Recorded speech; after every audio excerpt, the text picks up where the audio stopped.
नमस्कार।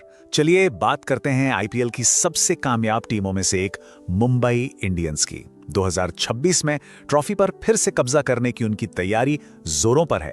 तो आइए उनकी कमबैक के इस ब्लूप्रिंट को करीब से देखते हैं और समझते हैं कि इस बार उनकी रणनीति क्या है। हम सब जानते हैं मुंबई इंडियंस आईपीएल के हिस्ट्री की सबसे सफल फ्रेंचाइजी में से एक है। उनके नाम 5-5 शानदार चैंपियनशिप्स हैं। ये एक ऐसी विरासत है जो उम्मीदों का एक बड़ा बोझ भी अपने साथ लेकर आती है। लेकिन उनकी आखिरी जीत 2020 में आई थी और तब से ट्रॉफी का इंतजार लंबा होता जा रहा है। टीम और फैंस दोनों ही इस सूठे को खत्म करने के लिए बेताब हैं, जिससे आने वाले सीजन का दांव और भी बड़ा हो गया है। तो सबसे बड़ा सवाल यही है, क्या 2026 उनके कमबैक का साल होगा? चलिए उनके नए स्क्वाड पर एक नजर डालते हैं और समझने की कोशिश करते हैं कि क्या उनके पास छठी बार चैंपियन बनने का दम है।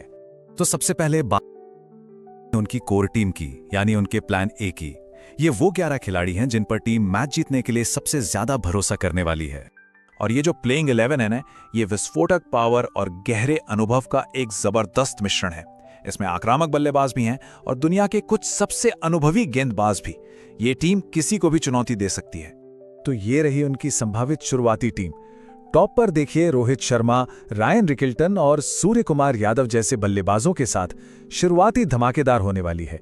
फिर मिडिल ऑर्डर में तिलक वर्मा और कप्तान हार्दिक पांड्या के साथ वो गहराई भी है। और गेंदबाजी जसप्रीत बुमराह और ट्रेंट बोल्ट जैसे दिग्गज। मतलब एक पूरी तरह से बैलेंस्ड और पावर पैक टीम नजर आ रही है। पर एक मिनट, कहानी सिर्फ प्लेइंग 11 पर खत्म नहीं होती। एक मजबूत टीम की पहचान उसकी बेंच स्ट्रेंथ से होती है। तो अब बात करते हैं मुंबई इंडियंस के गुप्त हथियारों की, उनके बेंच पर बैठे रणनीतिक खिलाड़ियों की। सोचिए जरा, क्या होता है जब प्लान ए काम नहीं करता, जब मैच के बीच में ही रणनीति बदलनी पड़ती है। यहीं पर एक मजबूत विनिंग ऑप्शन भी। मान लीजिए अगर टॉप ऑर्डर जल्दी लड़खड़ा जाता है तो डीकॉक वो खिलाड़ी हैं जो पारी को संभाल सकते हैं और उसे एक स्थिरता दे सकते हैं।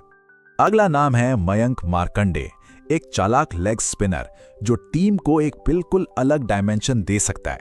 मयंक एक टैक्टिकल लेग स्पिन गेंदबाज हैं। अगर पिच स्पिन फ्रेंडली हुई ना, तो ये बेहद खतरनाक साबित हो सकते हैं। कुछ खास बल्लेबाजी लाइनअप के खिलाफ तो ये टीम के लिए एक तुरुप का इक्का साबित हो सकते हैं। और अब बात करते हैं वेस्टइंडीज के पावर हिटिंग ऑलराउंडर शर्फेन रदरफोर्ड की, जो अपने दम पर मैच का पासा पलट सकते हैं। रदरफोर्ड मिडिल ऑर्डर के एक क्लासिक पावर हिटर हैं। वो आखिरी ओवर्स में आकर तेजी से रन बनाने और मैच का रुख पलटने की क्षमता रखते हैं। और तो और वो आपको एक पार्ट टाइम गेंदबाजी का विकल्प भी देते हैं। तो अब देखते हैं कि इन बेंच प्लेयर्स का इस्तेमाल मैच की अलग अलग सिचुएशन में कैसे किया जा सकता है। चलिए कुछ संभावित रणनीतिक बदलावों पर नजर डालते हैं। चलिए एक सिचुएशन लेते हैं। मान लीजिए कि पिच धीमी है और स्पिनरों को मदद कर रही है। ऐसी हालत में टीम अपनी रणनीति कैसे बदलेगी? यहीं पर होती है टैक्टिकल स्वैपिंग। प्लान ए में ट्रेंट बोल्ट अपनी गति और स्विंग से अटैक करते हैं, लेकिन धीमी पिच पर प्लान बी के तहत मयंक मार्कंडे को लाया जा सकता है, जो पिच का फायदा उठाकर बल्लेबाजों को अपनी फिरकी में फंसा सकते हैं। यह एक स्पेशलिस्ट को चुनकर सामरिक बढ़त हासिल करने का बेहतरीन उदाहरण है। अच्छा, अब एक और सिचुएशन देखते हैं। क्या होगा अगर पावर प्ले में ही टीम का एक शुरुआती विकेट गिर जाए? यहां भी एक शानदार रणनीतिक मूव देखने को मिलता है।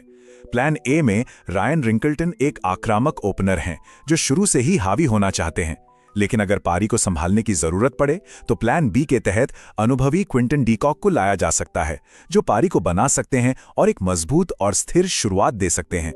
तो इन सभी खिलाड़ियों और रणनीतियों को देखने के बाद सवाल तो वही उठता है कि क्या ये एक चैंपियनशिप जीतने वाली टीम है? देखिए, इस टीम की असली ताकत सिर्फ 11 खिलाड़ियों में नहीं, बल्कि पूरे स्क्वाड की गहराई में है।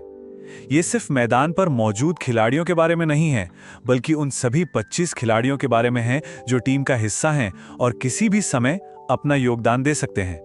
और इसी को कहते हैं स्ट्रेटेजिक फ्लेक्सिबिलिटी। मतलब विरोधी टीम पिच की हालत और खेल के हालात के हिसाब से अपनी टीम और रणनीति को बदलने की काबिलियत। और यही लचीलापन मुंबई इंडियंस को एक बहुत मजबूत दावेदार बनाता है, क्योंकि वो किसी भी स्थिति के लिए तैयार हो सकते हैं। तो घूम फिरकर हम उसी सवाल पर वापस आ गए जिससे हमने शुरुआत की थी। क्या ये स्क्वाड अपनी जबरदस्त गहराई और रणनीतिक लचीलेपन के साथ आखिरकार ट्रॉफी वापस मुंबई ला सकता है? इसका जवाब तो खैर वक्त ही बताएगा, लेकिन एक बात साफ है, ये सीजन बेहद रोमांचक होने वाला है।